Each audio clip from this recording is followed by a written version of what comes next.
Deus fez uma alteração no regimento interno do purgatório.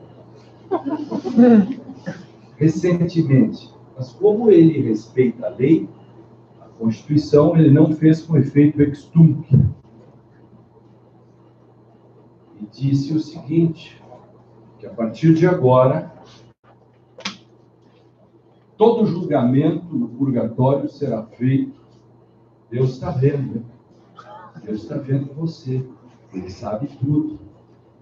Não adianta esconder. Ele sabe o que você fez no verão passado. Deus vai olhar o seu WhatsApp. Aí você vai explicar tudo que você fez. O seu discurso de ódio, qualquer coisa que você tenha feito. Aí você vai explicar. Mas como ele é Deus, né? Ele também tem que obedecer às suas próprias ordens, né? Basta ver Abraão enfrenta Deus. E quando Abraão recebe a visita do anjo, o anjo diz que vai acabar com Sodoma e Gomorra,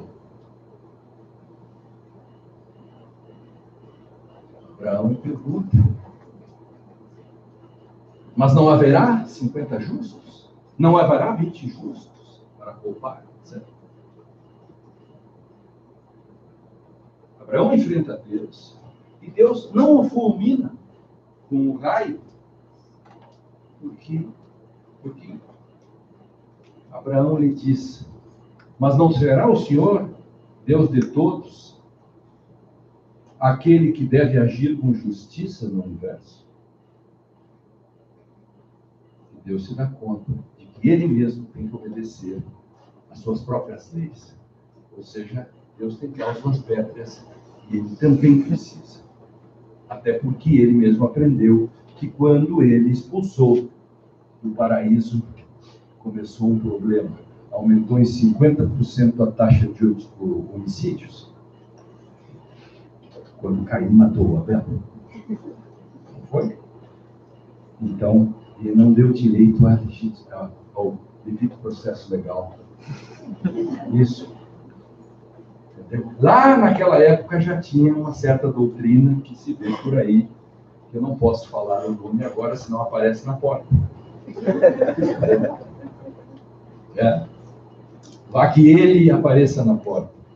Ele minúsculo, ele maiúsculo.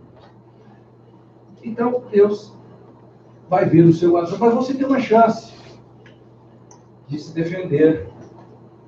E aí, então, também está no parágrafo 1º da emenda constitucional que ele fez, que diz assim, você defendia a presunção da inocência? Se você defendia a presunção da inocência, condenado, você tem recurso. E seu recurso terá efeito suspensivo. Claro que você era a favor da presunção da inocência.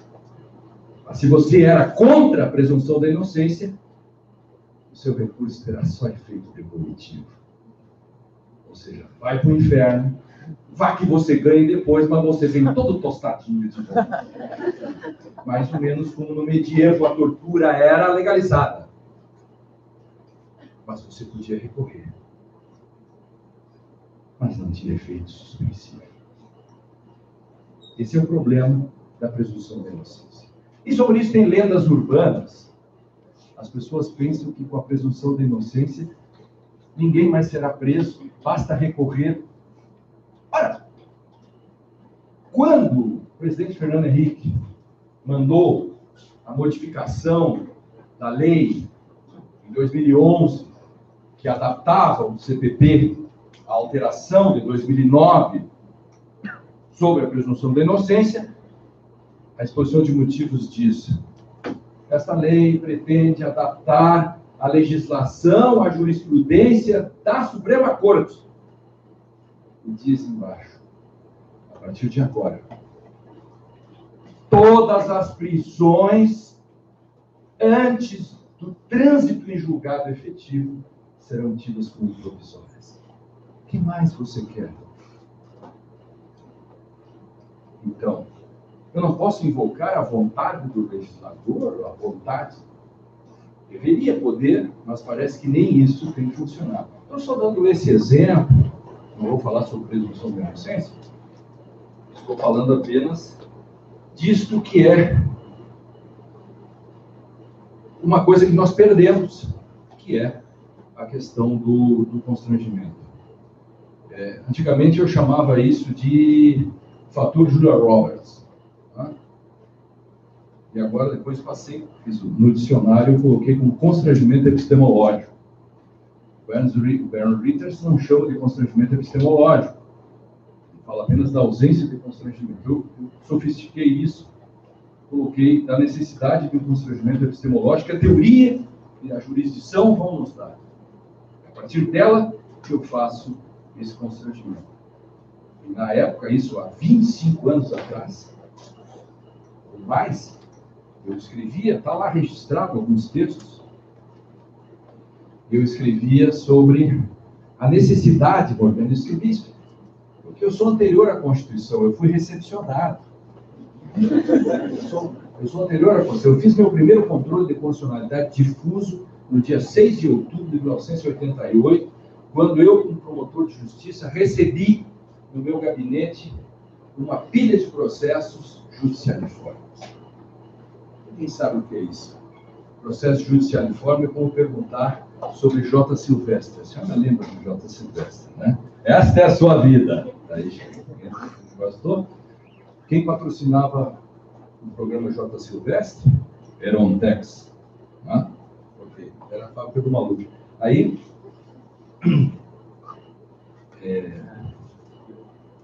eu vou dizer, né?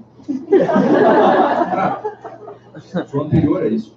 E aí, o processo judicialiforme era a época que era uma coisa que hoje as pessoas iam gostar muito, que o delegado era, ao mesmo tempo, promotor e juiz.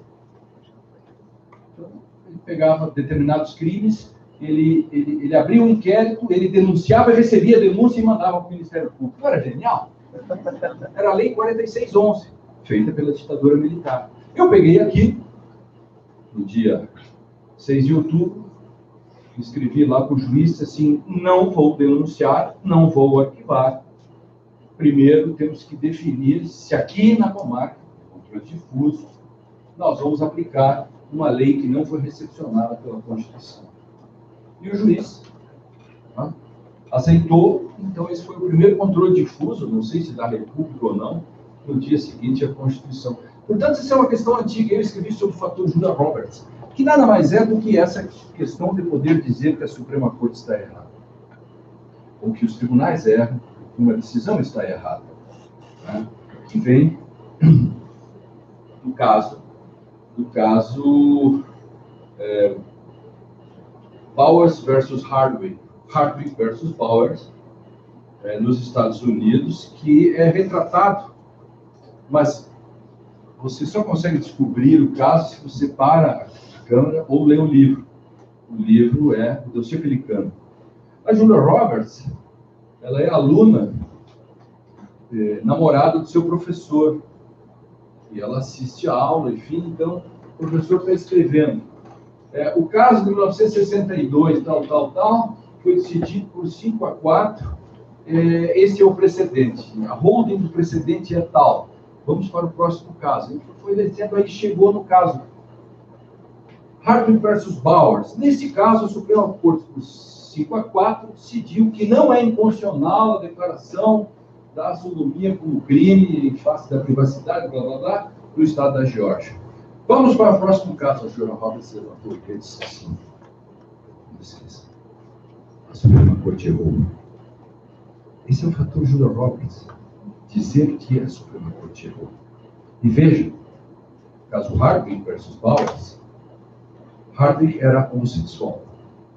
Hardwick foi comprar uma garrafa de whisky num bar e não colocou ela num saco plástico, num saco de papel, aquilo que a gente vê nos filmes. Quando sai, ele tira o saco fora, rasga o saco e pega.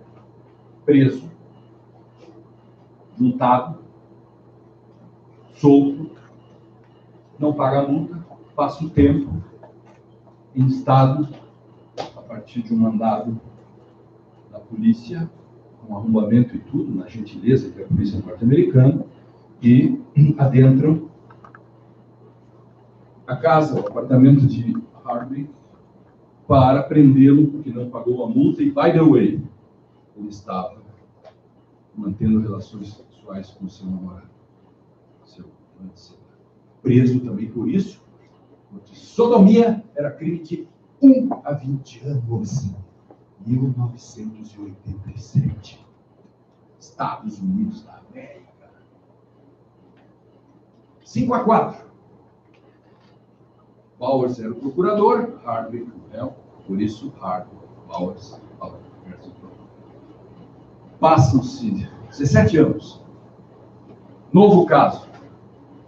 Texas versus, não lembro o nome. A Suprema Corte agora, por 5-4, decide o contrário.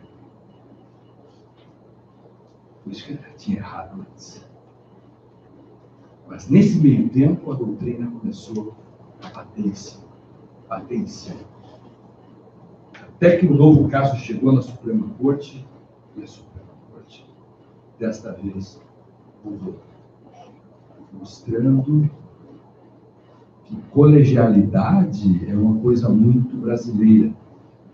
Colegialidade não é assim como se diz por aí, porque senão você teria sempre a obrigação de seguir o que, por exemplo, já desde 1966, aproximadamente, na Inglaterra, tinha se acabado com isso, com o famoso voto e com a decisão da House of Lords, lá, Casa dos Lordes, de que a Suprema Corte não precisa, assim, estar vinculada às suas próprias decisões. Isto ela pode trocar.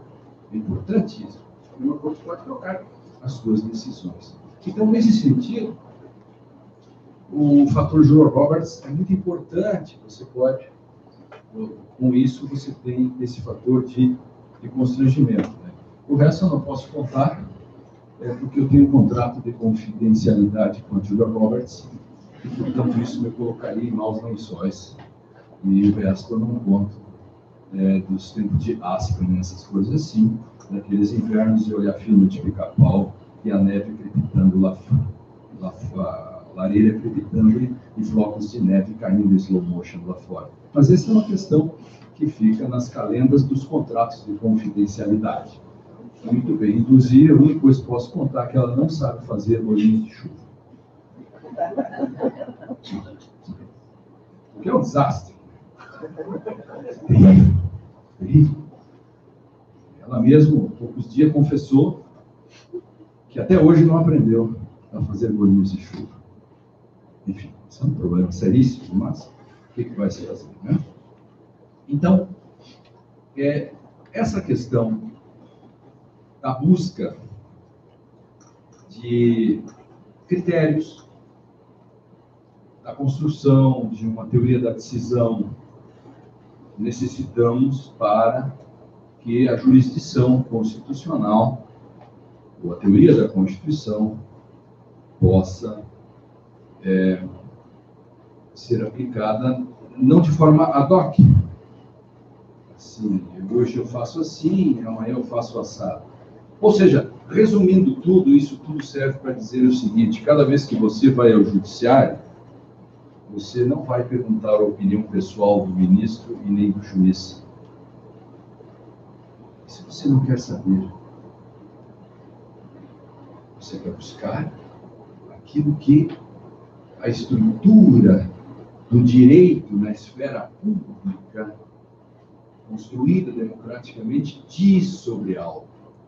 Por isso que não pode haver poder discricionário. Para quem acha que pode haver, eu faço um desafio. O aeroporto. Você quer algo mais processual que o raio-x do aeroporto? Forma dat esse rei. Forma essência do ato. Tem que seguir. Não tem instrumentalidade do processo no aeroporto. Nem a Morgana, elegantemente, consegue passar sem passar pelo raio-x. Imagine a cena: uma senhora vende queijo o ano todo para visitar a sua neta lá na minha segunda terra, que é o Piauí.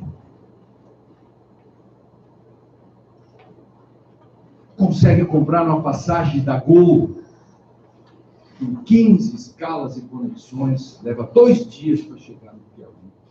Compra um carnê, o dia da viagem se aproxima, lá vai ela com seu queijo, pega o ônibus em direção ao aeroporto. Tem uma greve de caminhoneiros, atrasa, ela ainda assim consegue chegar esbaforida. Quando ela chega no aeroporto, tem um dilema. Se ela passa, faz o check-in. Se ela passa no raio-x, perde o voo. Se ela não passa, pega o voo e não perde a sua passagem, que ela comprou com tanto sacrifício. E a volta do outro. O senso comum em roda começa a dizer: deixa passar, deixa passar. E o cara diz: não. Todo mundo sabe que ela não é terrorista, mas tem que passar. O processo é isso. Porque sempre é possível aparecer uma novidade. Sempre é possível faltar uma intimação. Forma dati est rei. 100% das pessoas não são terroristas, mas todos os dias as pessoas tiram 5 do aeroporto. Porque o cara não pode ter poder discricionário. Se você gosta disso, dá poder discricionário para ele. Ele deixa passar quem quer. Sabe qual é o problema? Ele acabou de quebrar uma regra. Descumpriu o princípio. Sabe qual é o princípio? Segurança do voo. Esse é o princípio. Princípios são padrões construídos na comunidade que valem mais do que uma regra. Eles seguram a regra ou até destroem a regra. O princípio é isto. E a jurisdição constitucional é construída a partir de uma questão básica. Se decide por princípio e não se decide por políticas. Não se decide pelo bom ou pelo mal. Se decide quando há um direito. Foi o que eu disse ontem lá. Fazer a coisa certa é decidir com moralidade política sem deixar que o direito se contamine pela política. São coisas diferentes. Moralidade política é responsabilidade política do direito do tribunal. A moralidade política tem o condão de evitar a contaminação do direito pela política e pela moral. Essa é uma questão fundamental para que se entenda que no direito não se faz dilemas morais.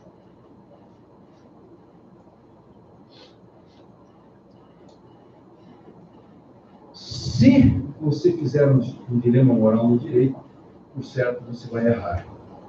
Se você acertar, provavelmente vai ser com um relógio parado, que acerta a hora 2 vezes por dia. O direito decide, há que ser decidido pela coisa certa. Vamos dar um exemplo. A diferença. Tem um livro aí que as pessoas gostam muito, que usam até para brincadeiras em sala de aula, que é o Michael Sandel. Como fazer a coisa certa. O que é um dilema moral? Um dilema moral é qualquer decisão que tu tome que tu estás liquidada. Não tem saída. Se você quer saber se há um dilema, é só saber que qualquer decisão que tome, você tem um prejuízo para alguém ou para você. Isso é um dilema. Se não tiver prejuízo, é porque aí não é um dilema. Você só deu o nome de dilema para algo que não é dilema. Então imagina o seguinte. Você está num trem e o trem vai atropelar 10 pessoas. Mas você tem uma chance de salvar 10 pessoas. Puxa a cordinha, desvia o trem e mata um gordinho. Qual é a coisa coisa certa a fazer? Você mata o gordinho ou mata os 10? Hã? O que a senhora acha?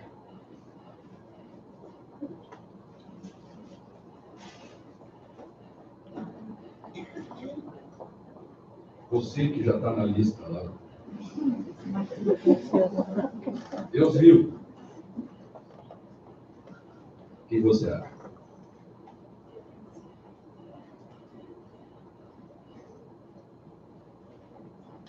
Hã?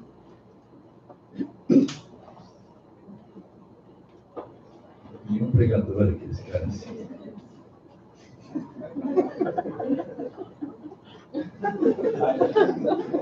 Antigamente eu fazia isso. Eu fazia banho de descarrego. Tem um autor que eu tirava do corpo.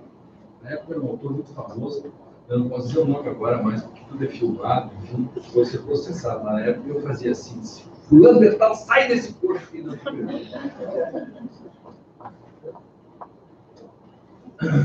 Se você disser que vai matar um para salvar 10, eu lhe devolvo uma pergunta. Então você acha que você pode salvar 10 matando um? Ótimo. Eu tenho 5 pessoas no hospital que são pessoas importantes. Um é o governador, o outro é o... No caso, não sei se fala aí, mas o governador do outro estado, não vou falar. O outro é o padre, o outro são 5 pessoas importantes, fofas, queridas, que estão precisando de órgãos. E você está com todo leite, você está prontinho assim para tirar. Afinal, por que não salvar 5 matando um? Ah, mas aí não pode. Como assim? A discussão aí é consequencialista. O cara vai explodir um carro, um ônibus, você tortura o cara.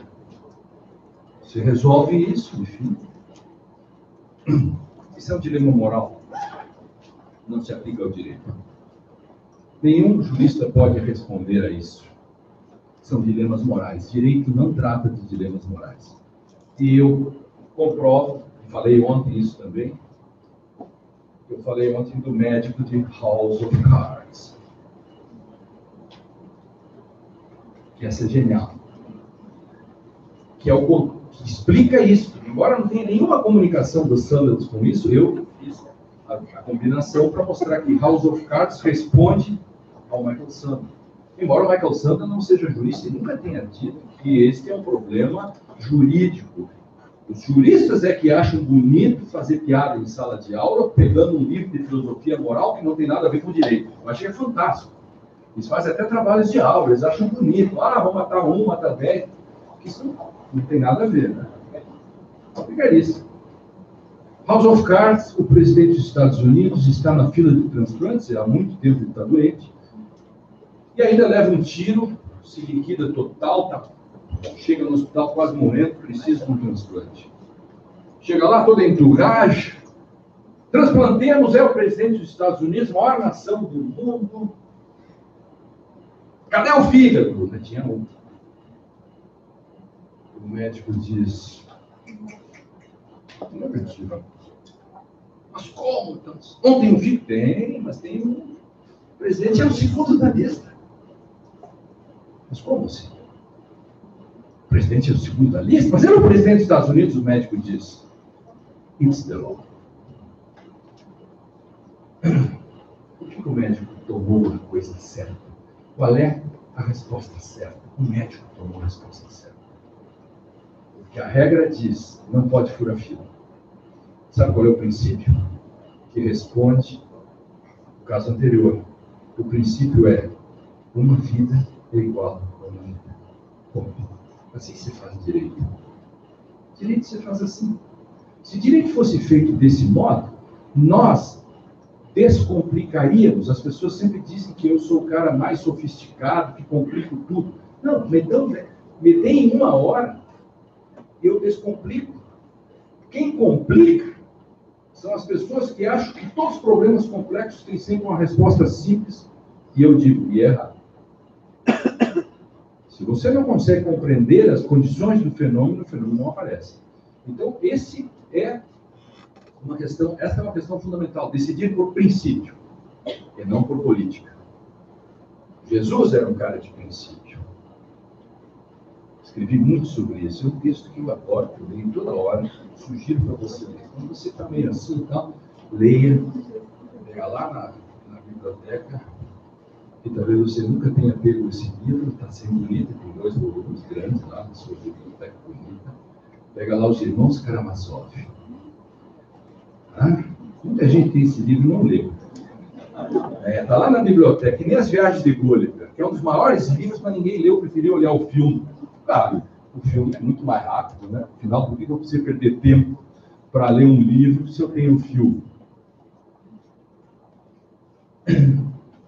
O Grande Inquisidor. Esse é um texto duríssimo, eu não consigo contar até o final, porque ele é muito emocionante.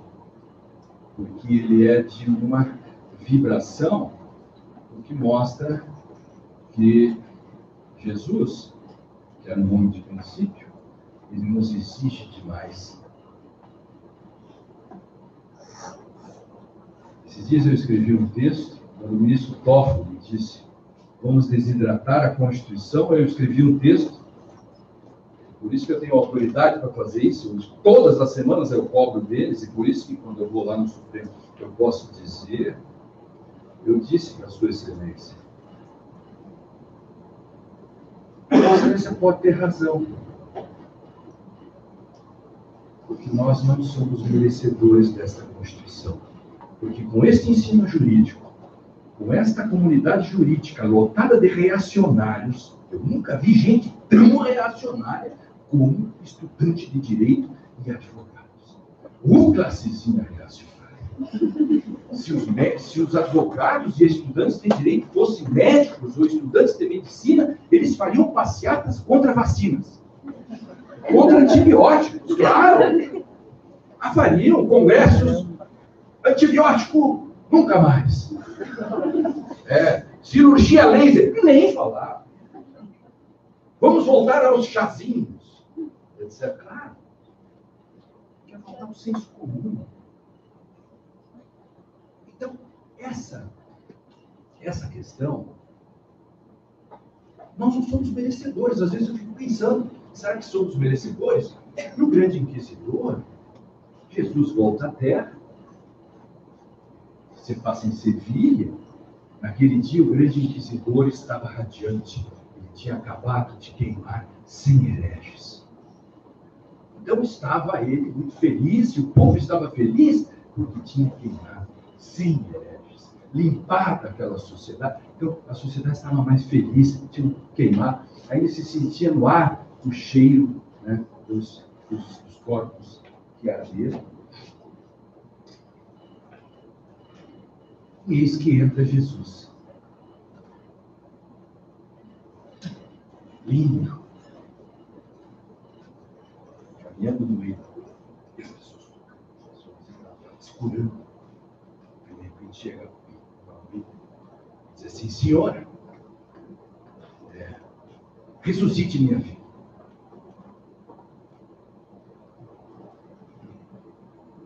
Olha, traga fogo. Em cima, já segue a mão. O Grande Inquisidor vê aquilo, só faz assim. Os guardas pegam e atiram na cadeira da prisão. À noite, entra o Grande Inquisidor, que tinha lá seus 90 e poucos anos, encara ele e diz assim, o que você está fazendo aqui? Tudo que nós estamos fazendo é culpa sua. Que você nos exigiu demais. Você negou 3 vezes. Você agiu por princípio. Nós não conseguimos fazer isso. E por isso, nós somos assim. Aí, mais coisa no final, um spoiler. Ele dá um beijo. Jesus não fala. Final. Termina tudo. grande inquisidor para de falar, os dois dão um beijo na boca. O grande inquisidor, e o grande inquisidor, não sabe o que fazer, simplesmente abre a porta, aponta para fora e diz: vai embora e nunca mais volte. Então, agir por princípio e saber se somos merecedores, essa questão. O que é agir por princípio? Tem uma propaganda dos tubos Tigre que vale mais do que todo o livro, que eu não vou dizer dos nomes também,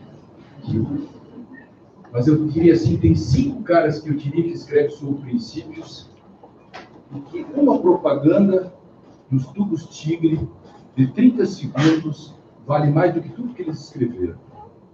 Porque o que eles escrevem não é sobre princípios. Eles escrevem sobre axiomas, axiologias, etc. Exatamente aquilo que contamina. Os princípios que vieram para salvar acabam sendo os assassinos, né? Os bandidos da história. A propaganda dos tigres, se eu fosse um coach, nesse momento eu apertaria um botão, né? Apareceria cenas e tal, essas coisas todas. Aí, imagens, apareceria propaganda dos tubos tigre.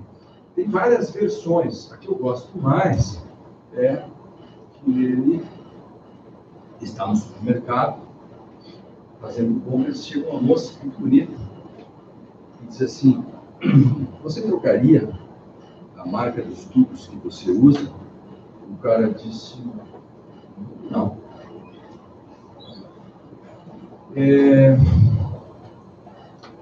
Se, por exemplo, e abre a blusa,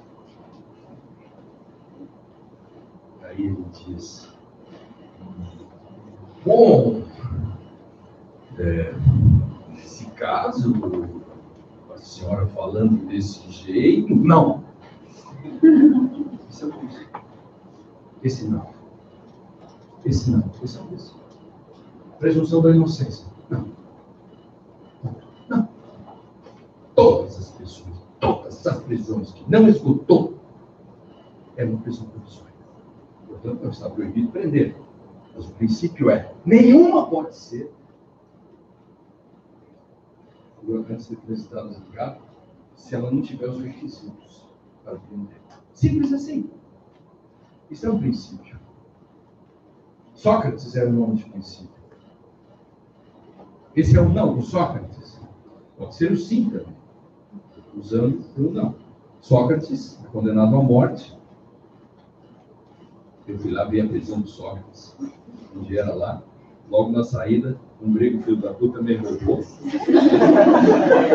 Queria prendê-lo lá naquela jaula lá. Eu subi lá sozinho, minha mulher não queria ir junto. Disse: não vou lá olhar esse negócio lá e tal. É muito complicado, vou brigar com um taxista no caminho. Briguei na ilha. O Sócrates estava esperando a morte, cumprimento da pena, e chegam seus amigos, gritam é o senso comum, numa metáfora. Ele chega e diz: vamos fugir. Está tudo preparado. Seus amigos vão ajudá-lo. Enfim, vamos fugir. Vamos para o exterior. Ele diz: não. O que os meus filhos vão dizer de mim? E o que a polis vai dizer de mim? Que eu não cumpri a lei da polis? Mas você foi condenado injustamente, foi pelos homens, mas não pela lei. Portanto, eu não fujo. Sócrates é o nome de princípio. O princípio é um padrão aplicado sempre. Por isso que o princípio não pode ser uma invenção pessoal. Nenhuma jurisdição constitucional séria convive com o panprincipiologismo. Então, alguns conceitos têm que ser postos de saída na questão da jurisdição a partir de Vamos no laço, que é uma teoria do Estado e uma teoria da Constituição. E veja, aí vem uma questão importante para vocês. Não estou querendo ensinar nada para vocês, porque o bom professor só tem sucesso quando ele faz com que você se dê conta das coisas que não sabe. Porque a linguagem surge na falta. Então, cada vez que eu dou uma palestra, uma aula, e o aluno diz, fiquei angustiado, eu digo, aleluia, era isso que eu queria. Porque a angústia é a condição para você ter uma vida digna. Você tem que se dar conta daquilo que você não sabe. Então, nesse sentido, a gente precisa saber do que está falando. Por que eu estou dizendo isso agora? Estou dizendo isso agora porque acontecem coisas no direito todos os dias que nós não sabemos, que elas sempre estiveram lá, que são conceitos antigos, que acabam atazanando a nossa vida e provocando injustiças e botando pessoas na cadeia, fazendo condenações erradas, tirando, botando propriedade, etc. Vou contar o que é um conceito tão importante que na nova edição do dicionário eu estou colocando 10 verbetes novos. Um é autonomia do direito, o outro é valores, para desmitificar essa picaretagem que tem por aí, entendeu? Essa parte herege do direito, livre convencimento, livre apreciação da prova, cognitivismo ético, mais não sei o que, dualismo metodológico. Por que eu estou trazendo o dualismo metodológico? Vocês vão saber do que eu estou falando. Veja só. Há um determinado momento que os tribunais dão uma resposta que o povo dá. O radialista dá de manhã, que é a resposta do senso comum, que é a história do que viola a lei de Hill. O que é a lei de Hill? De um é, você não pode tirar um deve ser. Se eu digo assim, tem muita violência, isso não quer dizer nada. Eu estou tendo um é. Mas isso não quer dizer que disso eu tiro um como deve ser. Este é não comunica automaticamente um deve. Nesse caso específico, tem uma coisa que se discutiu no final do século XIX, entrante no século XX, chama dualismo metodológico. Hoje, toda hora a gente ouve, temos que ouvir a voz das ruas. A realidade social exige isso. Vamos fazer reforma trabalhista porque ela trará mais emprego. Então você tem um problema, não é você tira como deve ser e dá errado. Vamos, opinião pública, a voz das ruas, não podemos dar a presunção de inocência por causa da voz, e assim por diante. Esses argumentos. Sabe de onde vem isso? Isso vem lá no final do século XIX, num outro contexto, em que o positivismo clássico explodia e ele não conseguia atender a realidade era muito mais complexa. Então, como é que você furava a bolha? Com aquilo que se chamou então de mutação funcional. Você furava a bolha a partir de uma entrada. Aliás, o Flávio tem um livro sobre o livro Mutação. O Flávio explica um pouco essa questão. Não sei se ele dá esse nome ali do dualismo, mas faz parte. Eu trabalho isso como dualismo. Então, a partir disso, se cria a seguinte tese. Entre a realidade social e a realidade normativa, você fica com a realidade social. Explode o direito. Naquele contexto, as condições não eram normativas, não havia o caráter compromissório das condições, não tinha o catálogo de direitos como tinha hoje. Exatamente. Aí vem essa questão. O primeiro cara, nos anos 30, 20, 30, chamou Hermann Heller. Hermann Heller era um sujeito que dizia, eu diria assim, com 4 páginas de Hermann Heller, você acabaria com a reforma trabalhista. Porque o Hermann Heller dizia, não pode ser assim.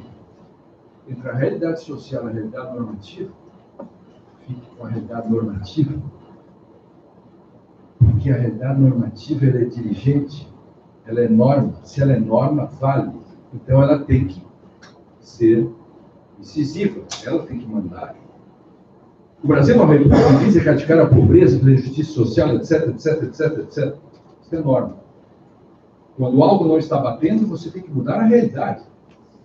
Fazer todos os esforços de políticas públicas para atender aquilo que diz a Constituição. Eu constituo a ação. Constituição, eu faço Constituição. Constituição. Escrevi há 30 anos atrás. Hoje nós temos fizemos 30 anos agora, hoje nós temos uma Constituição. Constitui a ação. Constituir a ação, Constituição. Eu dizia isso de boca cheia nos congressos do Rio de Janeiro, no Hotel Glória. Quando o Hotel Glória estava no seu ápice, tinha os grandes desfiles de carnaval, lá desfilavam Clóvis Bornari no carnaval. E nos congressos de direito desfilávamos Luiz Fux, Lênio Streck, Hamilton Bueno de Carvalho, Caio Mário da Silva Pereira, vê como eu sou antigo isso? Calmon de Passos. Calmon de Passos pegava o meu livro pela frente, aqui um dos meus livros, dizia assim, eu entendi. E caminhava no meio das pessoas para sacanear. Naqueles grandes congressos, tinha 1.500 pessoas.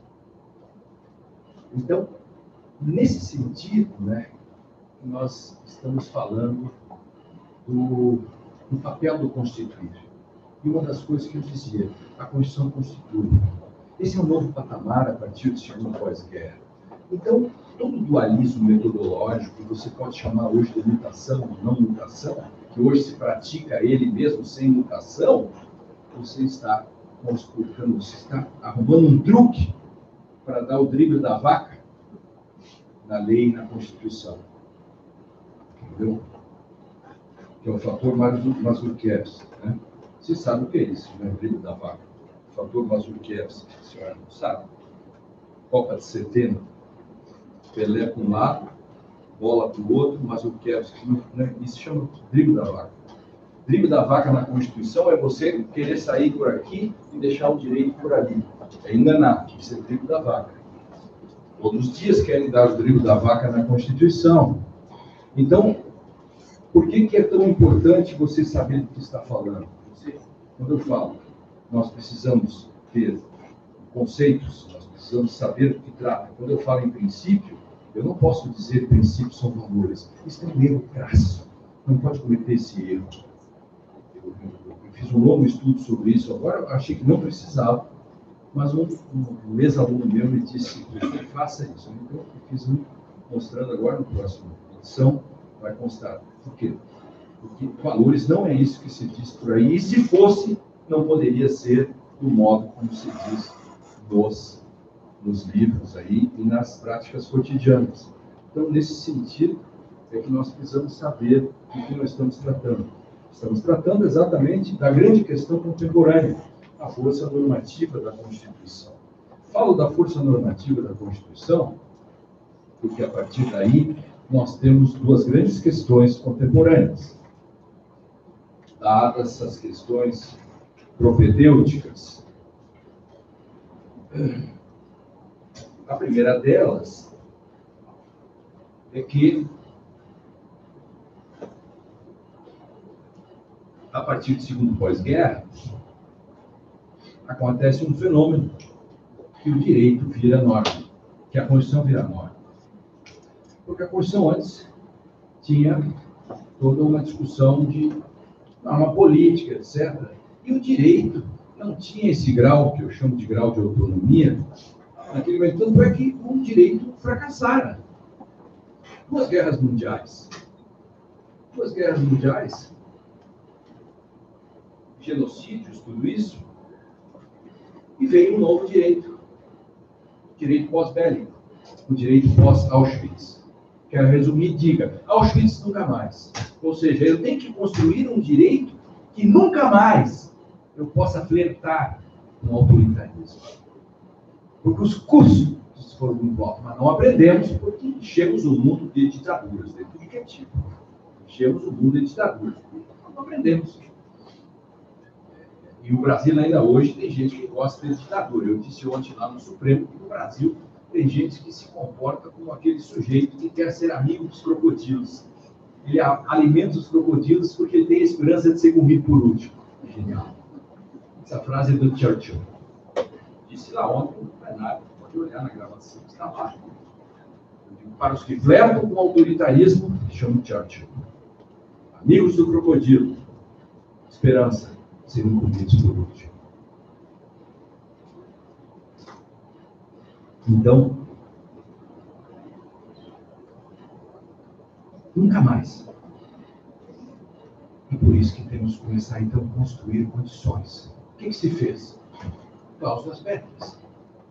Para quê? Porque eu preciso de mecanismos para eu me assegurar contra fracassos, contra retrocessos. Eu preciso disso.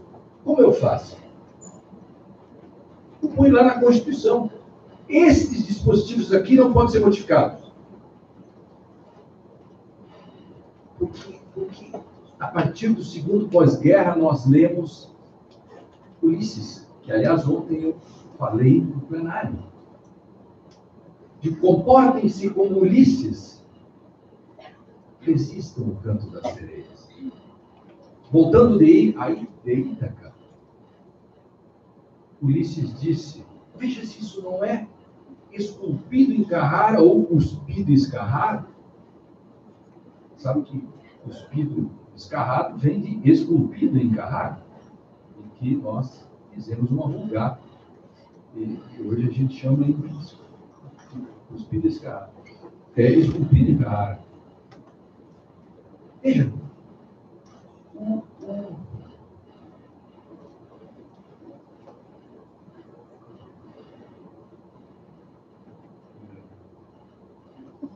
Ulisses, esculpido em Carrara. Veja se isso não é igual. Ulisses pede para os seus marinheiros: amarrem-me ao mastro. Esta é minha hora. E aí vem a segunda hora. Sobre hipótese alguma, obedeço uma outra ordem que queira retirar a minha primeira ordem. O que é isso? Cláusula pedra. Cláusula de pedra. As correntes, então Ulisses diz assim, amarre-me ao mastro. Amarre-me ao mastro. Por quê? Porque a minha sobrevivência está exatamente na cláusula pedra que eu acabei de fazer. Qual é a cláusula pedra? Sobre hipótese alguma, obedeço uma outra ordem que não seja a primeira ordem de me amarrar. Senão eu morro. Sabe por quê? Porque eu não resistirei ao canto das sereias. Não é genial isso? O canto das sereias, a malta, a choldra, a rafanalha, o vale-a-couto, entendeu? A súcia de poltrões, né? A jusma, Ninícolas, os batalhões de Nécios, as rãs que querem o rei, só podem ser atacados por causa das pedras. Que as correntes de Ulisses são a segurança para a democracia e ele sobreviveu por isso. Ora, esse foi o mecanismo do direito pós-Auschwitz. Sob hipótese alguma, que é um princípio. Agir por princípio. Ali está o agir por princípio. Aliás, princípio é arché. Anarquia é anarché. Ausência de princípios. Arqueologia, archeologia. Buscar de baixo. Arquétipo. Arquivo. Arcaico. Princípio é o que principia. Axé. Isso é a noção de princípio. A cláusula pedra é o princípio maior. A república, esse modo todo que é a nossa segurança, as nossas correntes. que vem, então, como são os mecanismos que se constroem para assegurar esse direito pós-Auschwitz. E aí entra a teoria da Constituição e entra a jurisdição constitucional. E a primeira grande questão é o debate. Afinal, regra da maioria versus contra-majoritarismo. Esse é o ponto de estofo. Ali está a grande questão de hoje, que são os diálogos institucionais. Afinal, pode o judiciário, 9 ministros nos Estados Unidos, juízes, 11 no Brasil, 13 em Portugal, 15 na Itália, 12 em Espanha, 16 na Alemanha. Pode essa gente dizer que aquilo que a maioria decidiu, a regra majoritária, pode dizer que isso não vale nada? É compatível? Esse é o primeiro grande debate. Tem duas respostas. A resposta com a qual eu concordo é a resposta da jurisdição constitucional. É compatível. É preciso ter uma força contra-majoritária para proteger maiorias, minorias. A Constituição, e disse ontem também, é um remédio contra maiorias. Eu só não disse a frase que eu gostaria de ter dito. Na sequência é: eu odeio maiorias. Tem uma frase do banheiro de Buenos Aires que diz assim: comam mierda. 1000 millones de moscas não podem estar equivocadas. Isso é a maioria. Salve-se contra as moscas. A primeira vez que a regra majoritária foi ouvida e não tinha uma Constituição, deu merda. Jesus se ferrou. Barrabás ganhou, porque ali estava a Malta, a Choldra, a Súcia, o Valhacouto, as rãs pedindo rei. A resposta minha, a resposta da jurisdição majoritária é esta. É possível fazer democracia com regra contra-majoritária e um órgão contra-majoritário. Então, eu sou um otimista e sou a favor do judiciário, porque ele pode, contra-majoritariamente, dizer mais do que a maioria. A outra corrente, que é minoritária, é a que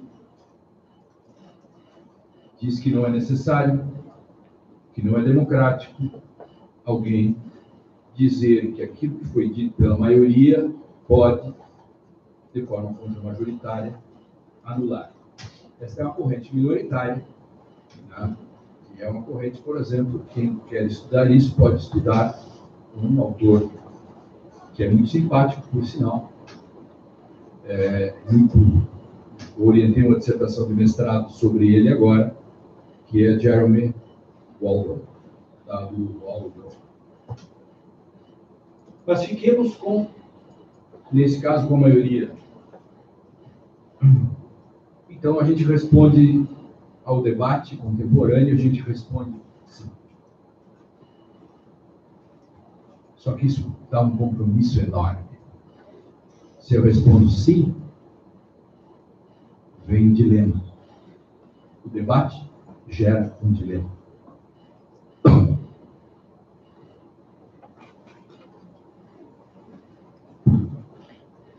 Como evitar que a democracia se transforme numa judiciariocracia, de uma juristocracia. Esse é o desafio. Eu preciso, portanto, de mecanismos para fazer controle. Controle de decisões. Não basta eu ter controle de constitucionalidade, eu tenho que saber como você faz o controle de constitucionalidade. Não basta dizer que eu tenho mecanismos para fazer uma ação declaratória de constitucionalidade, porque se eu faço uma ação declaratória de constitucionalidade, quem vai julgar? Vai julgar como quer, ou uma inconstitucionalidade. Ou seja, uma inconstitucionalidade não é aquilo que simplesmente se quer dizer que é. Eu preciso ter mecanismos. Por quê? Porque se o tribunal decide contra a própria Constituição, ou, às vezes, modifica a própria Constituição, eu estou, então, fazendo uma traição à minha resposta anterior. Eu estou dando aso a que aqueles que acham que não deve haver jurisdição, eles dizem, não dá mesmo para fazer jurisdição, porque se pela jurisdição eu posso modificar até mesmo a Constituição, é porque deu errado. Esse é o ponto. Então eu preciso ter mecanismos de controle. Interpretação. Processo de decisão. Hoje, nós estamos tomados por uma onda, digamos assim, voluntarista. A balança quase substituída por um ovo. O ovo é o personagem de Alice através do espelho. Um personagem chamado Humpty Dumpty. Ele chega para Alice e diz: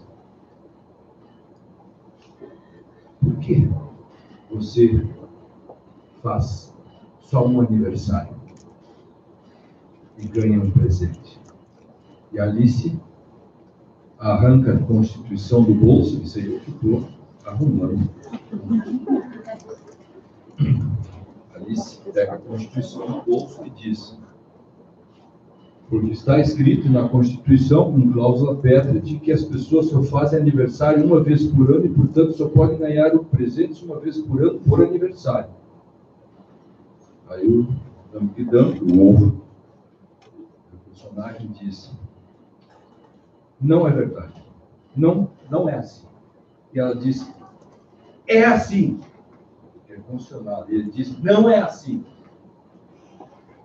Porque você pode ganhar 364 presentes por ano, você pode fazer 364 desaniversários. E ela diz: não é assim. Puxa a Constituição de novo. E ele diz: é, porque eu dou às palavras o sentido que eu quero. Você pensa num personagem brasileiro assim?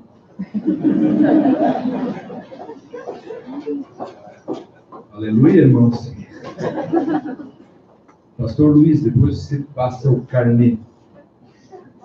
Entendeu? Então, esta questão do personagem Humpty Dumpty, que eu gosto muito, porque ele nos mostra um pouco, né? Isso que é algo que acontece com a gente e a gente não se dá conta. E o Lewis Carroll já escreveu isso no século XIX, que é uma crítica que ele faz aos sofistas. No fundo, também é uma crítica ao niilismo. Aliás, se alguém quer saber o que é niilismo, basta ler um outro livro, tirar lá da estante, que é Crime e Castigo, Dostoiévski. Que o personagem Raskolnikov mata a dona da pensão e diz: eu cometi um ato extraordinário. niilismo. Você não tem tradição, você não tem moral, você não tem nada. Você começa do zero. Eu começo tudo do zero. Eu parto de um grau zero de sentido. Isto é niilismo. Então, se nós frequentarmos a própria literatura, nós poderemos ver que tudo que nós temos em torno dos dilemas da jurisdição constitucional estão presentes em todos os momentos. Como é possível, né, que um dia a Suprema Corte diga, vamos pegar o caso do Donadon. Nós publicamos agora um livro, eu e algumas pessoas, nos Estados Unidos, a gente copiou o modelo americano. Você acha que não viu esse livro? Eu também não vi. Que é os casos estúpidos. Stupid cases. Mas no Brasil a gente deu o título dos casos controversos. Claro, eu ia dizer isso, né?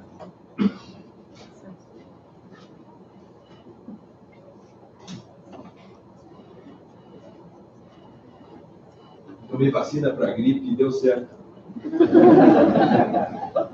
Tá? Faz um mês que eu não me livro. Funcionou. Não consigo parar. Todo o tempo.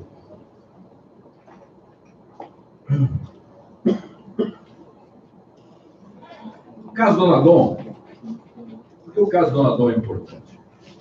No meu livro Os 30 Anos, eu também falo do caso do Donadon. Na verdade, eu só fiz uma pequena modificação do texto, publiquei ele, eu não tinha muito tempo para fazer, eu acabei tomando emprestado em mim mesmo. Ao plágio não tinha problema.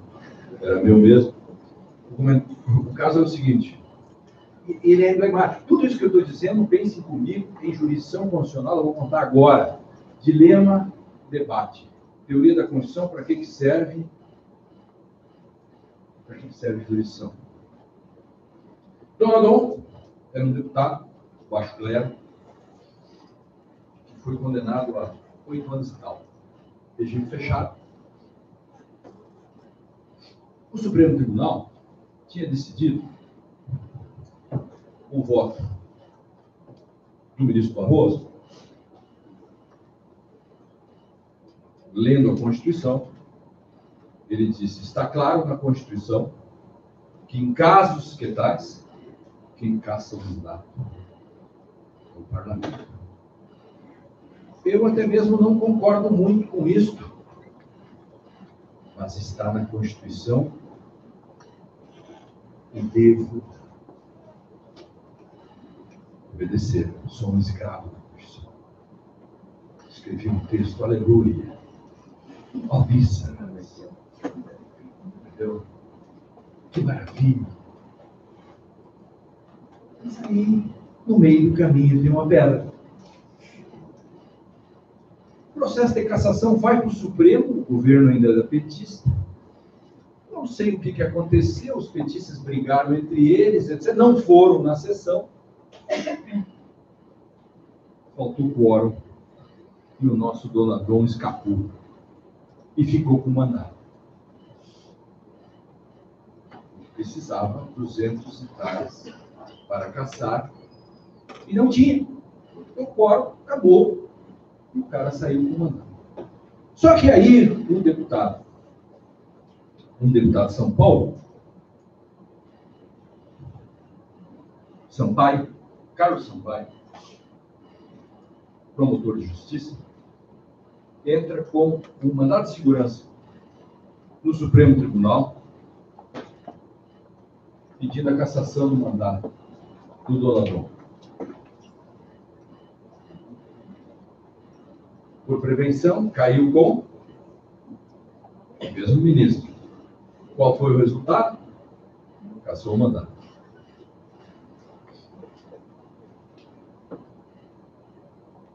É simbólico isso que eu quero dizer. E tudo isso que nós... Veja só, nós temos 1.300 faculdades de direito. O que a gente diz para os nossos alunos? A nossa responsabilidade política O grande problema hoje é que os professores se transformaram em reprodutores de teorias políticas do poder. Eu sou do tempo, eu tenho 5 modelos de professor, que eu escrevi outro dia um texto. Tem o professor, não sei de cor agora eles, mas mais ou menos a característica. Vocês vão identificar. Né? Tem o professor neoconstitucionalista, né? É o professor que tudo são valores, teoria da argumentação, é o professor ponderador, etc, etc. Ele sempre tem chance de ser paranista. Os alunos gostam, a aula é uma festa. Ele dá direito fofinho. Direito fofo, tudo é princípio, e tal. Tem um programa lá de herança, né? Está estudando na afetividade, você dá para outro, dá para amante. Assim. Esse é um professor. Tem um outro professor que confunde. Ele não sabe se está dando aula no cursinho ou na faculdade. Ele não sabe, ele se perde no meio do caminho. A chance dele ser paraninfo é muito grande. Não sei. Ele é um amigo, daqui a pouco vai tomar cerveja com gente. Tem o professor realista retrô.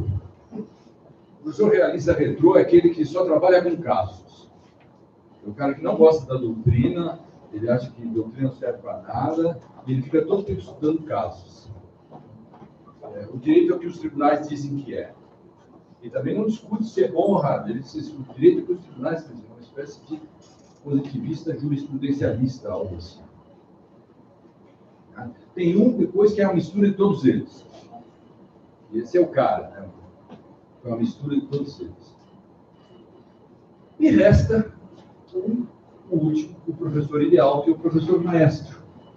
Ele faz uma coisa que os outros não fazem. Ele ensina uma coisa muito simples, direito. Ele ensina direito. Discute os conceitos jurídicos seriamente, etc. Não faz festinha, etc. E cuida direito. É o professor que começa no primeiro dia e bota os alunos a ler. O professor maestro, no primeiro dia, bota os alunos a ler a Oresteia. Primeiro, para eles encurtarem as orelhas, né? Porque, como o curso superior não encurta a orelha de ninguém, então já é bom não deixá-las crescerem ou diminuí-las quando está chegando na faculdade. Então você fica culto de cara. Assim, você nunca ouviu falar, né, da Oresteia, não ouviu falar nada das Eumênidas, né, da trilogia, mas eles vão ter que ler para saber o seguinte: ele tem que saber a diferença entre moral e direito.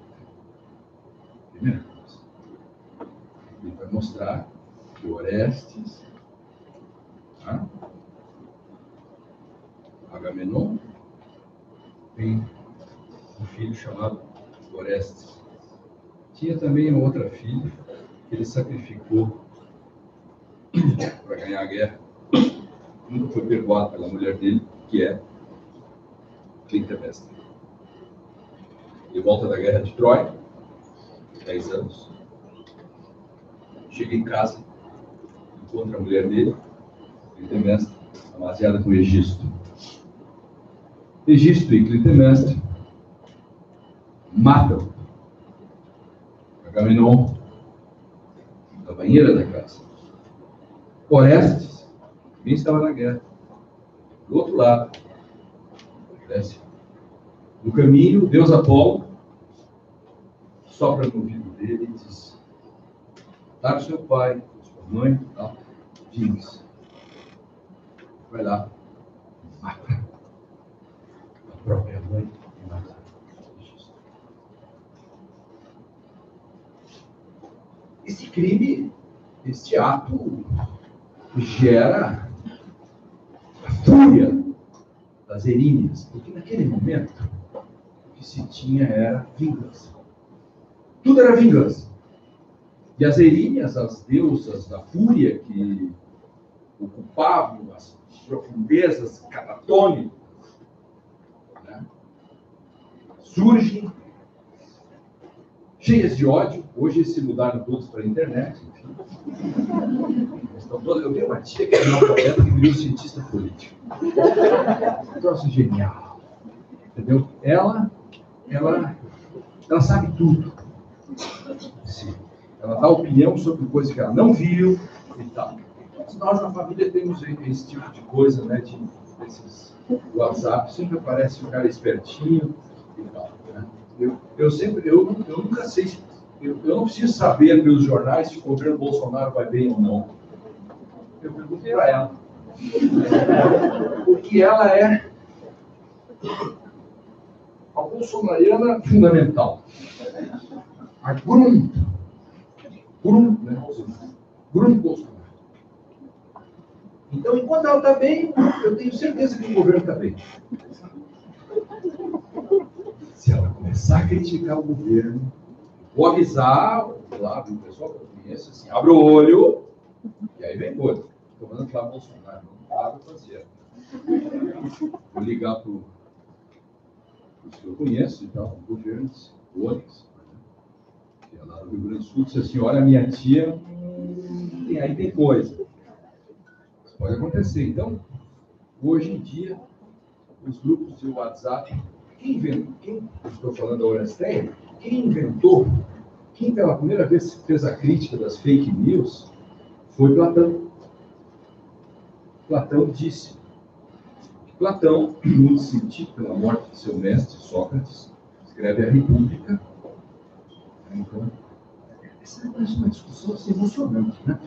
E Platão, junto com um monte de gente e tal, odeia burros, essas coisas todas, grande virtude, né? E ele diz, no mito da caverna, ele mostra que as sombras são sombras. E as sombras não são a realidade. Eu vou contar aqui o mito da caverna.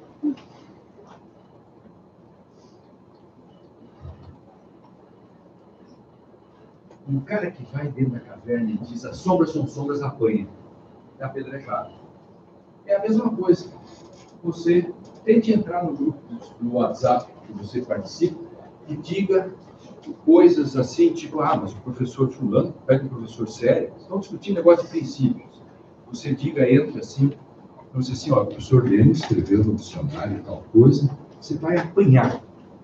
Você vai apanhar, vai ser expulso do grupo, né? Ou você tem que escrever assim, João Carlos saiu. João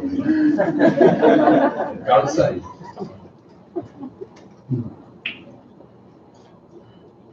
O deus Apolo ajuda então Orestes, para ele não ser morto, trucidado, mas o auxílio de Hermes.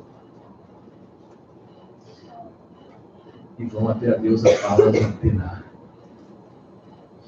Palas Atena, já conheço o Aerópago, tem lá o templo, Palas Atena. Palas Atena, a juíza, ela recebe, desde então, a primeira grande juíza da história era uma mulher, né? Palas Atena recebe e aceita. Chama as Erinhas e diz, vou fazer um julgamento, conclama, aí, a parte em que ela conclama todos a obedecerem à lei e a obedecerem o julgamento, e conclama os jurados, 10 jurados, a decidir, coisa lindíssima, e sai o julgamento, de um lado, o deus Apolo, que faz a defesa de Orestes, e de outro lado, Polifeu, o Ministério Público, faz a acusação. Ali nasce o Ministério Público. A mitologia. Resultado, depois do debate, 5-5. É o primeiro indúbio cruel da sociedade.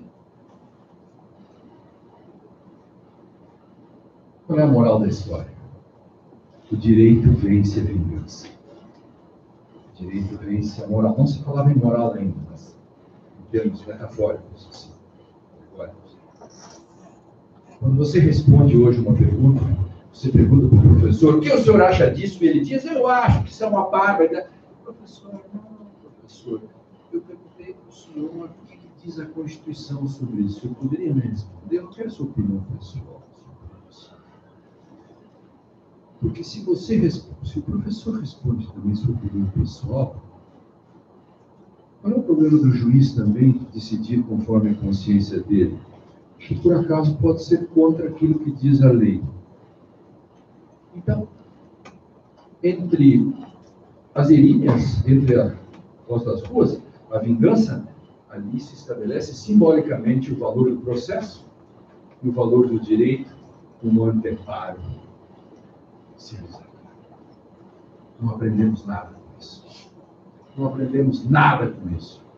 E essa é a primeira coisa que os alunos, que o professor Maestro vai dar. Esse é o primeiro grande texto que eles vão ler.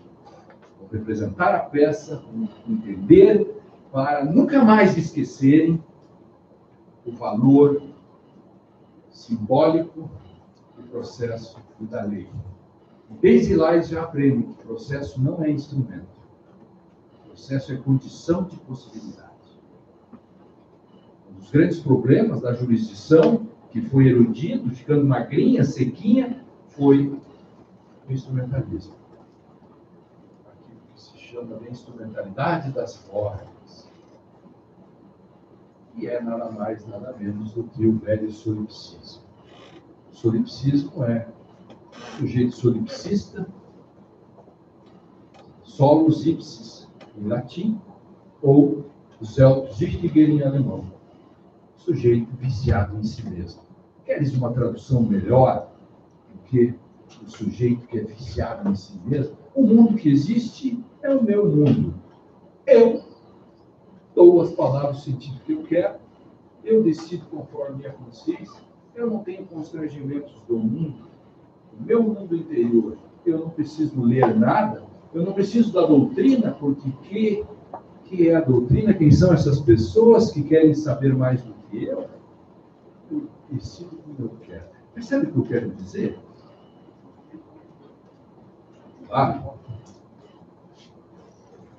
Uma derrota da filosofia. Então, nesse sentido, nós temos aí toda a discussão em torno dos elementos formadores da democracia e da jurisdição. De como a faculdade. Nós temos uma epidemia no direito, uma espécie de walking dead. Onde é que o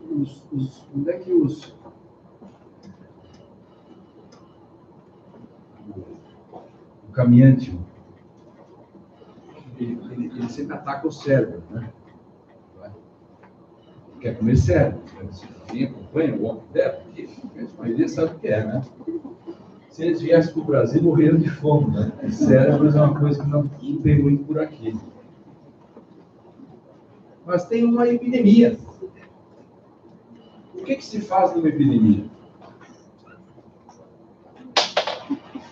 Buscar o paciente zero. Certo? O paciente zero. Todos os filmes, todo ano, você quer saber onde está o paciente zero. Pois a grande questão hoje no direito, na democracia e na crise que se estabelece na operacionalidade do direito e quejando-os, é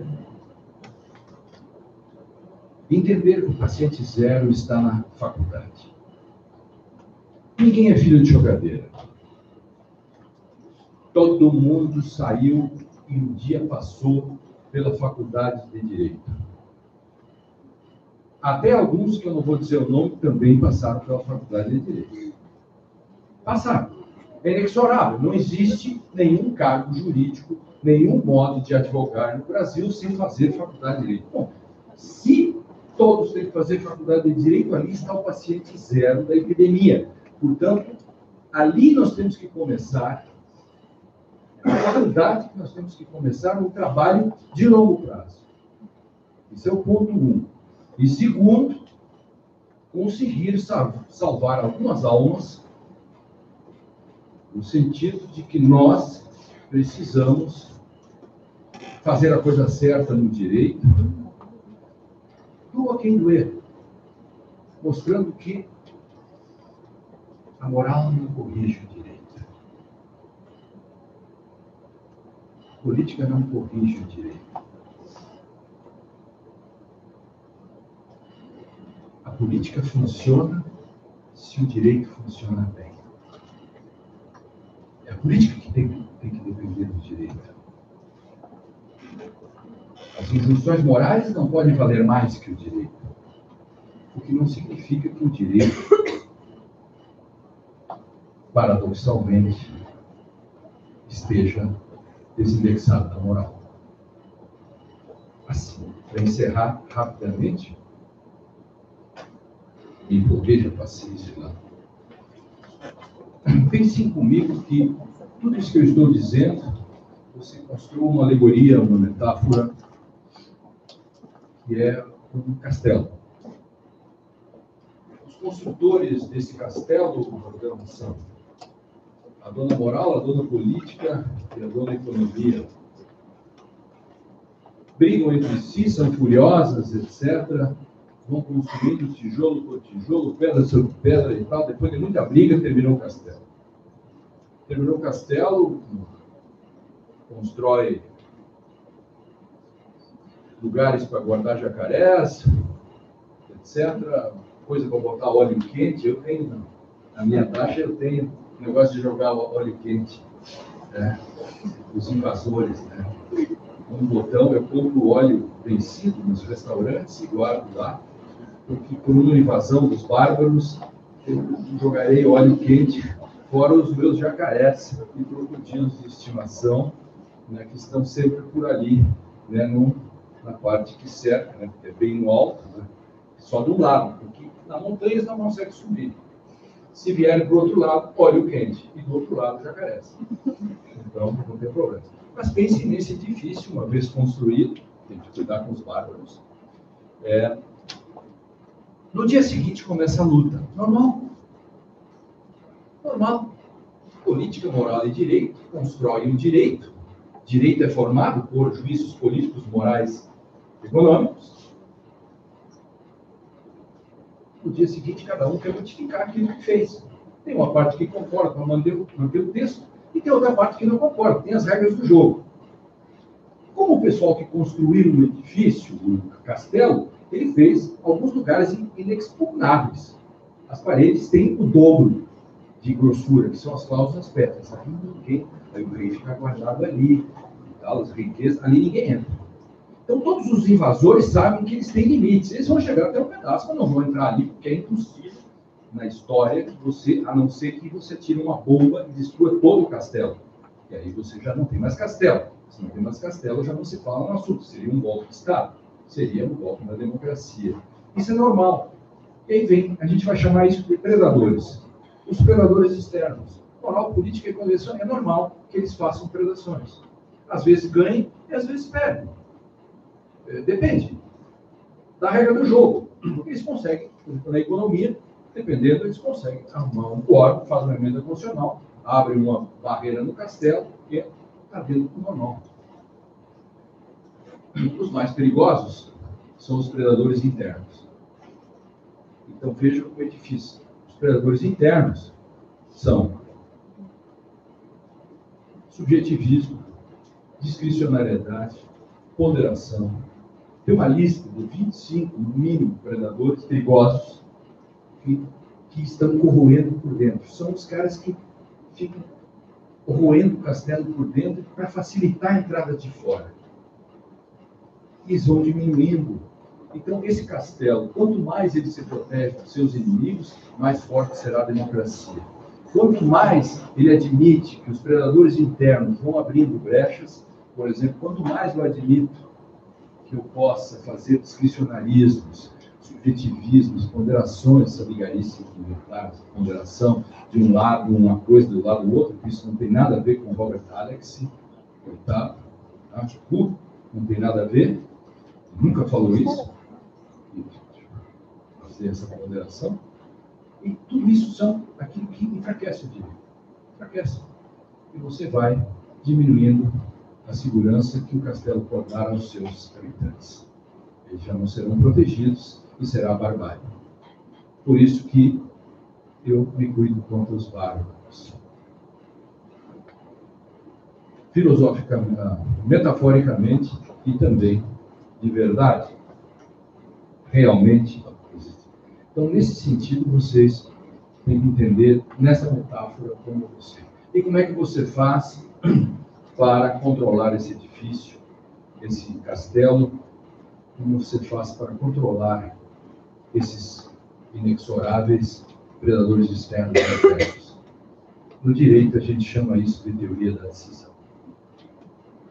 Criteriologia, teoria da decisão. Teoria da decisão, que é um modo de fazer o controle disso. E com isso, eu estou encerrando. Eu não sei se eu conto os critérios ou o Tolstói.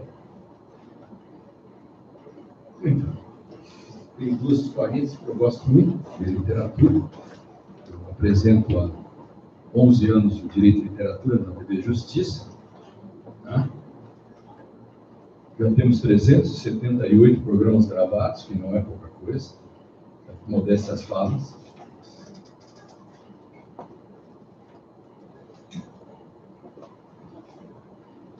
Temos 5 minutos, 3 minutos. Eu fui mestre de cerimônias num jantar em homenagem ao Supremo Tribunal. Fui designado pelos meus defeitos, minhas virtudes, muito mais pelas minhas virtudes, obviamente. Tá?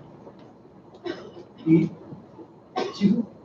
encarei o dilema do cantor de churrascaria. Eu tenho empatia enorme pelos cantores de churrascaria, que é o sujeito que se esforça enquanto os outros enchem como nacos de carne, divertem-se, as crianças correndo, batem no instrumento, aquela confusão nos domingos, e o cantor lá naquele tranquilo, coitado, é uma história. É uma história.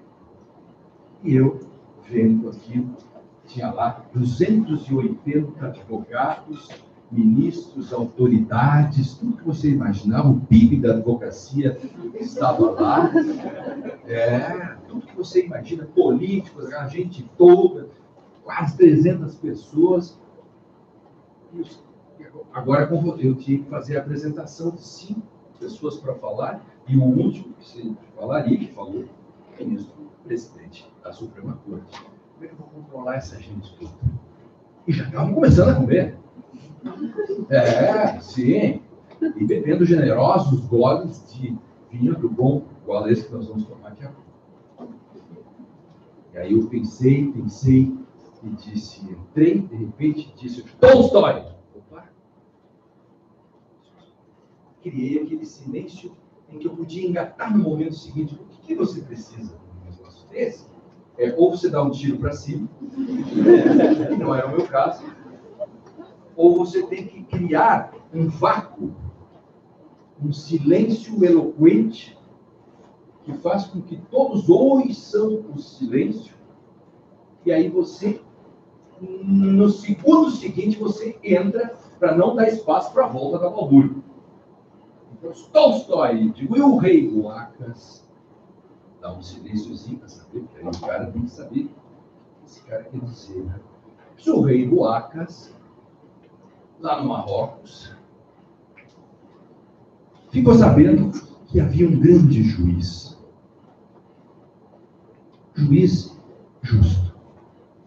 E ele decidiu, então, fazer uma pesquisa empírica, disfarçou-se de gente.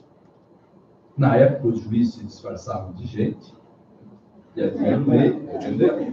É a parte poética, né, do apresentador.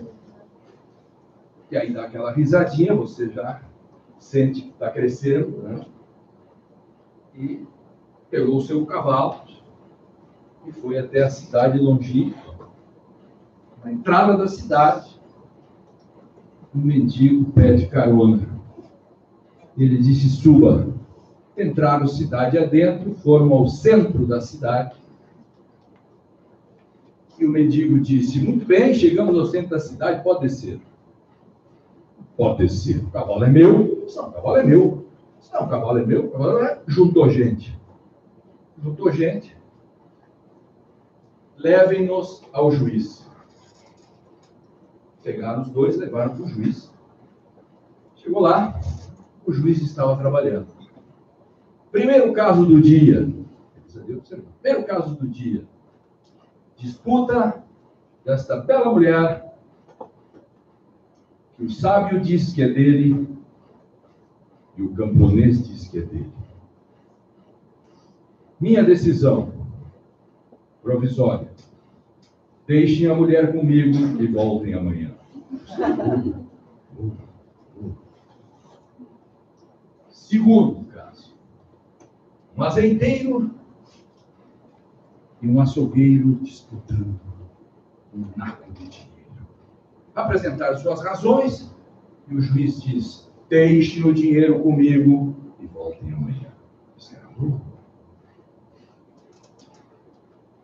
Terceiro caso. Apresentaram o caso do cavalo. Ele disse: ótimo. Deixe o cavalo comigo e voltem amanhã. Nesse momento, aí entra a minha, isso não está na história, aí é a minha parte. Nesse momento, um blogueiro, o antagonista, estava lá, o Diogo Mainardi, pegou ali e lançou: juiz corrupto pega dinheiro, mulher e foge com o cavalo. Viralizou, imagina, Jornal Nacional, mais um escândalo na justiça. Revista Veja, Lula está envolvido com o cavalo. Isso. 0 hora, o cavalo é gaúcho. Exatamente. Jornal, Correio do Povo, como é que chama aqui? Gazeta do Povo, querem destruir a Lava Jato. Claro. Há um esquema, o juiz é contra a Lava Jato. Aí a revista Cara disse assim: veja a vida sexual do juiz. Exatamente. Enfim, a Folha de São Paulo diz: vejam o esquema, o quadro por onde fugiu o juiz. O Estado de São Paulo dá a manchete assim: cai a bolsa em face do ato do juiz. Enfim. Mas, de manhã passou, tudo passa. O juiz enlameado com toda aquela questão, vai levar 5 anos para se livrar da pecha, né? Porque a rede social é tão terrível que daqui a 1 ano o cara bota, repassa e não bota a data, e os caras dizem: mas de novo esse juiz? Não aprendeu a primeira vez? É assim que funciona, não é? No dia seguinte, então, junta toda aquela gente e o juiz dá o seu veredito. Primeiro caso, a mulher, ele trouxe a mulher junto, a mulher é do sábio. 50 chibatadas por litigância de má-fé para o camponês. Segundo caso, o dinheiro é do açougueiro, 50 chibatadas no azeiteiro por litigância de má-fé. Terceiro caso, venham aqui os dois. Olhem para o cavalo. Os senhores são capazes de reconhecer o cavalo? Os dois, mas claro que sim. Muito bem. O cavalo é desse senhor? Por aí. 50 chibatadas no mendigo por litigância de má-fé. Está encerrada a sessão. O juiz foi saindo e o rei vai atrás e disse assim: excelência, excelência. Maravilha.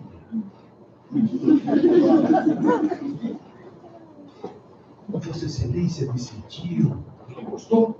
Gostei demais. Eu só queria saber a fundamentação. 93, meu pastor. Ele disse assim: muito simples. Primeiro caso, a mulher passou a noite inteira lendo, limpando canetas, tinteiros, pedi para ela fazer um trabalho fora da casa, como uma enxada, não sabia nem o que era enxada, logo, esta mulher é do sábio. Tem sentido. E o caso do dinheiro do açougueiro, então? Por que ficou com o açougueiro? Muito simples, eu peguei a prova, coloquei na água, a noite inteira, não saiu nem uma gota de óleo, sinal que esse dinheiro sempre foi do açougueiro e não era do azeiteiro. Muito bem, mas o meu caso, nós dois reconhecemos o cavalo. Como que o senhor decidiu desse jeito? Foi na moeda de não. Prova objetiva. Os dois reconheceram o cavalo, mas o cavalo só piscou para você. Tchau para você.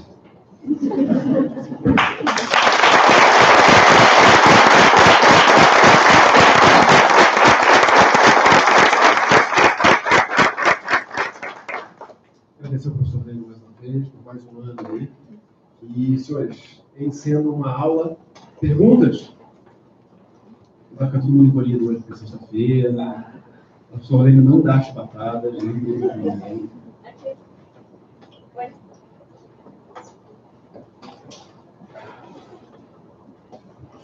Boa noite a todos.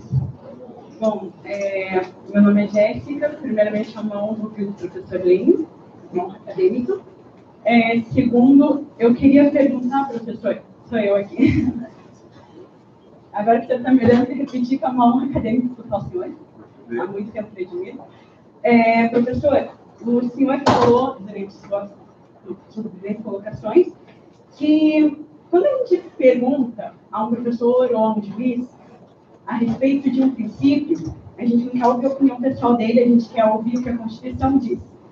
No Supremo Tribunal Federal hoje, se comparado com outras Supremas Cortes do mundo, como Inglaterra e Estados Unidos, nós sequer temos uma opinião do tribunal, a opinião que o senhor citou.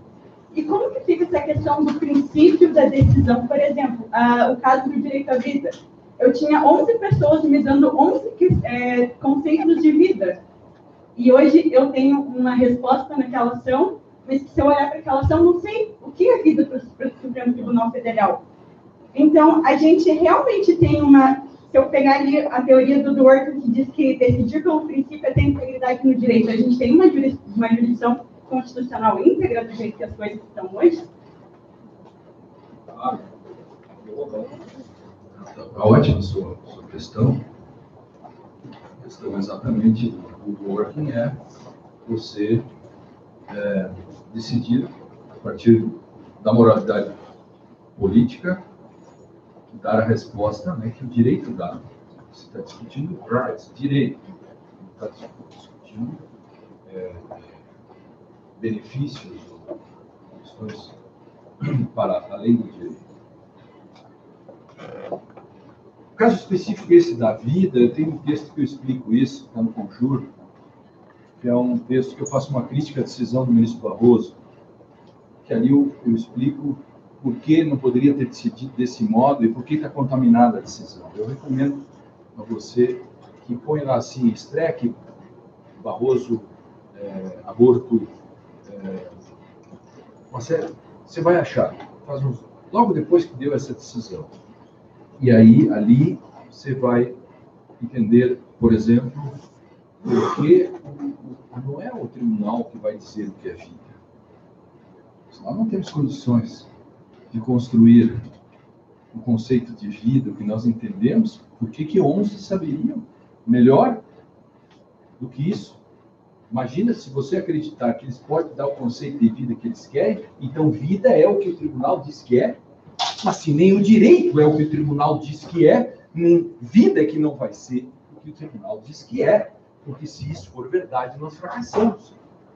É a mesma coisa que dizer que música é o que Amado Batista diz que é. Entendeu?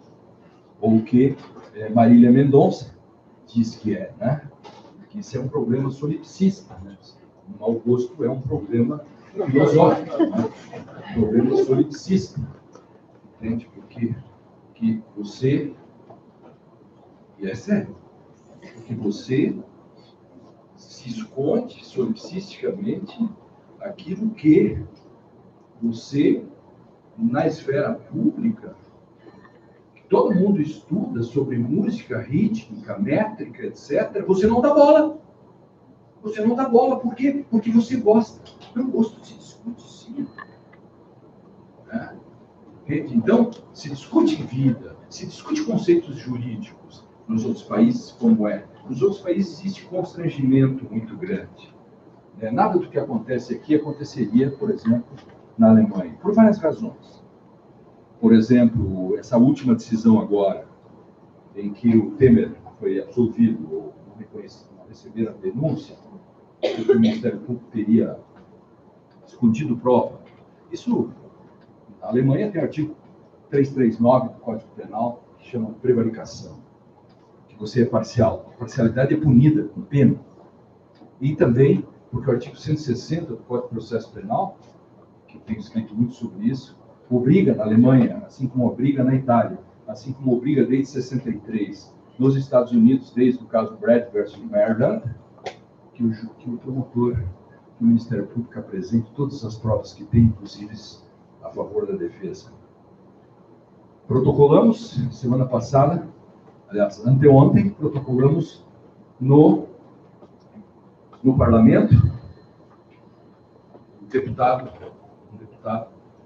de um partido pequeno, enfim. Parece que ninguém quer discutir esse assunto. O deputado está protocolando porque ele gosta de mim. É meu fã. Essas coisas assim. Ele ligou e disse assessoria, disse, professor, leia seus textos e quer essa história aí do Ministério Público que você coloca. Eu fiz um projeto de lei, eu fiz uma coluna, projeto de lei, está pronto. Era só alguém copiar e botar. O que fez foi ele. Que é o modo de você trazer a prova para todos. Nesse sentido. Então, isso em outro país não aconteceria. Acontece aqui. Porque nós não temos aquilo que representou o perigo em todos os regimes autoritários, que é a falta de constrangimento, a falta de uma forte doutrina fazendo valer contra tudo e contra todos o direito. Claro que tudo isso que eu estou dizendo só vale na democracia. Se você faz uma revisão constitucional, inconstitucional e muda tudo, eu não defenderei mais nada com isso e me refugiarei na minha dacha e ficarei me defendendo dos bárbaros lá. Mas sua pergunta é muito boa, coerência e integridade, aliás, eu coloquei no Código de Processo Civil o dever de coerência e integridade, o artigo 926 que eu fiz, ajudei a fazer o 10, o 489 e o 371 que tirou o livre convencimento no Código de Processo Civil. Agora estou peleando para ver se eu consigo colocar algumas coisas no Código de Processo Penal. Aleluia, irmãos, glória a Deus, um grande filósofo contemporâneo, como é o nome dele? Cabo Daciolo. Exatamente. Glória a Deus. Eu brinco com isso. Eu sou cristão, brinco sempre. Sou um leitor da Bíblia, né? E sou devoto de Nossa Senhora de Deus. Bueno, não lembra do Cabo Daciolo? Herege.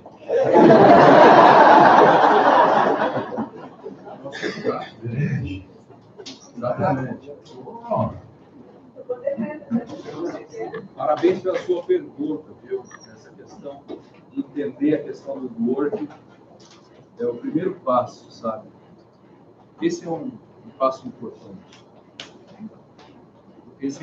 Ali está o ponto para você evitar essa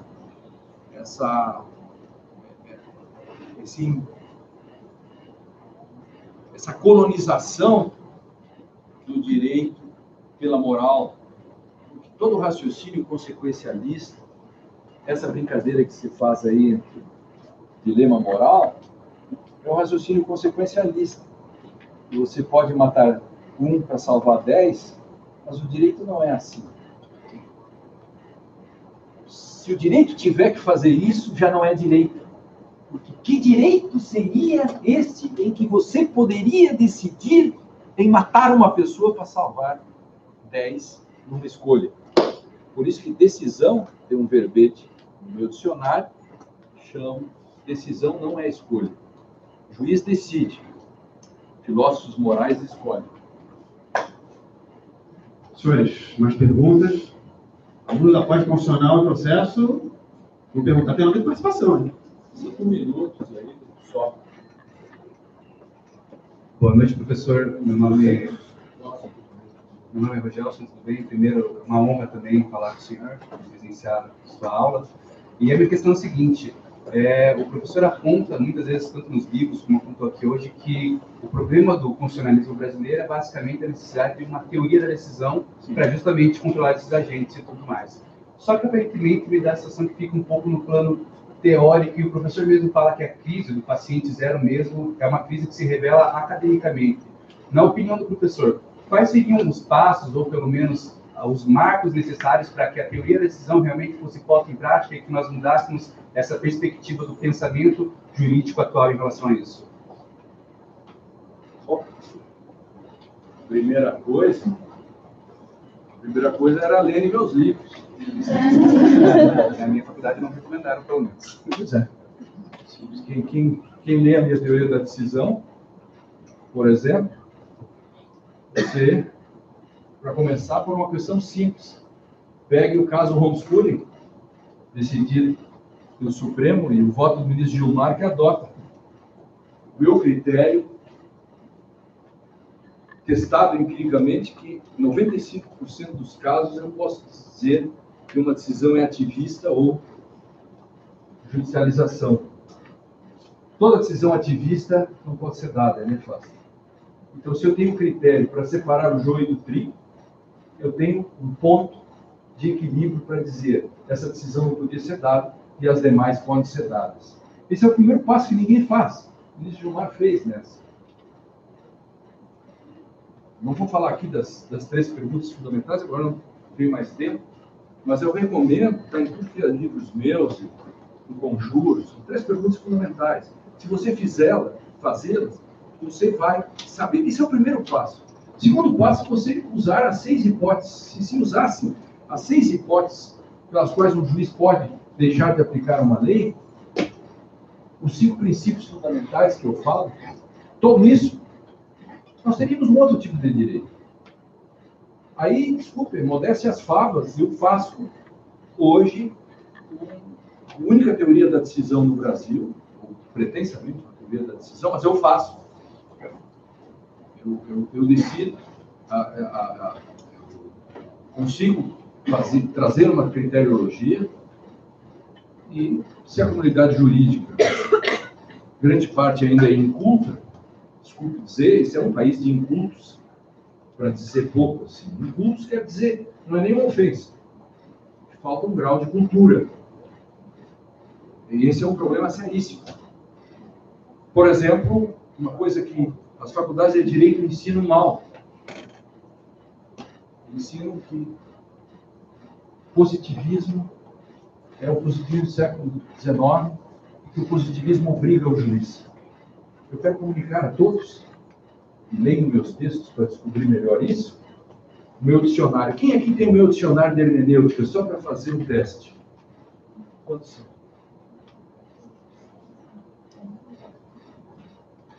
A feia coisa. Homens e mulheres de pouca fé. Pediram chuva e esqueceram o guarda-chuva. Não dá para discutir, não dá para discutir conceitos jurídicos sem aprender. Fôssemos médicos, nós não estaríamos ainda na fase da penicilina. Fôssemos médicos, ainda não estaríamos lavando as mãos entre um parto e outro. Sério. Você perguntou e eu respondo. Essa questão, se a gente não enfrentar os conceitos, pureza, com profundidade, nós vamos continuar formando analfabetos funcionais, por exemplo. Esse é um problema. Por exemplo, não saber o conceito de positivismo. Existem 10 tipos de positivismo no mínimo. E é tão complexo isso, tão complexo, o direito é um fenômeno complexo.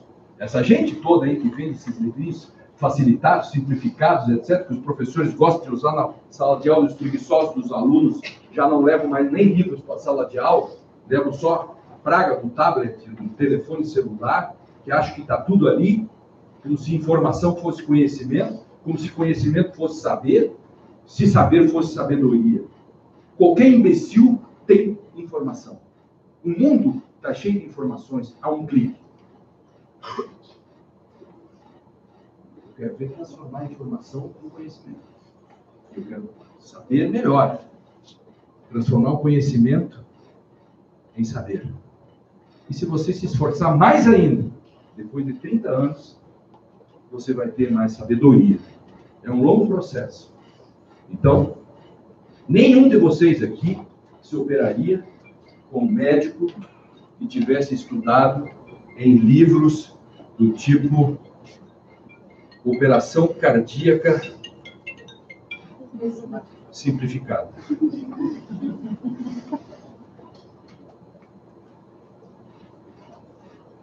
Resumida, e etc. E queixamos. Mas por que o direito pode? Por que o direito pode? Quando me responderem isso, quando os alunos começarem de novo a levar livro na sala de aula, levar o livro na sala de aula, cobrar do professor, pergunte para o seu professor, próximo aula, professor, o que é positivismo jurídico? Isso é que nem na medicina, você perguntar para o seu professor, como é que funciona o coração, professor? O senhor é cardiologista. E se ele disser bom e pá e tal, é duro. É duro. Depois de mais de 80 livros que eu escrevi e tudo que eu já fiz, tem coisas que eu posso dizer. Não, que eu posso não, que eu devo dizer. Eu tenho a obrigação cívica de dizer isso para os alunos de todo o Brasil. Faço isso todas as semanas, na minha coluna do Conjuro. E por isso que eu posso, quando vou ao Supremo, dizer as coisas que eu digo e fazer as críticas que eu faço todos os dias. É assim que se faz. É cansativo, às vezes é dolorido, é antipático. Mas eu não gosto de maiorias. Portanto, se não fosse isso, eu não seria um constitucionalista. Nesse sentido, por isso que a Constituição é um remédio contra maiorias. E o conhecimento e o saber é um remédio contra nécios. Entendeu? Esse é o detalhe. Então, por isso que faz muito bem você ler. Quando você está com um problema, pode ler o Grande Inquisidor, mas leia um texto do Machado de Assis, leia do Shakespeare, mas você vai se sentir melhor.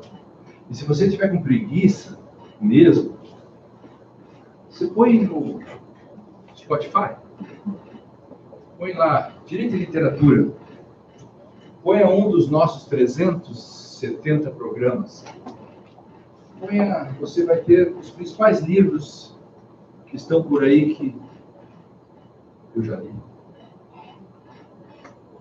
que são absolutamente existenciais. Você vai ver que eu pego uma frase, já fiz esse desafio com os alunos do doutorado. Eu ponho uma frase no quadro, do Heidegger ou do Fernando Pessoa, e faço 3 horas de aula com todas as ramificações possíveis e imagináveis de filosofia, de literatura, em cima daquilo que é uma frase. Por exemplo, a linguagem é a casa do ser. nessa casa moram os poetas e os pensadores, são os vigilantes dessa morada. Ou, navegar é preciso, viver não é preciso. Todo mundo se engana com essa frase. Uma andorinha só não faz verão. Dá para escrever, dá para falar muito sobre isso. Isso é uma questão popular. Imagina se a gente sofistica. Deu para vocês? Obrigado. Deu?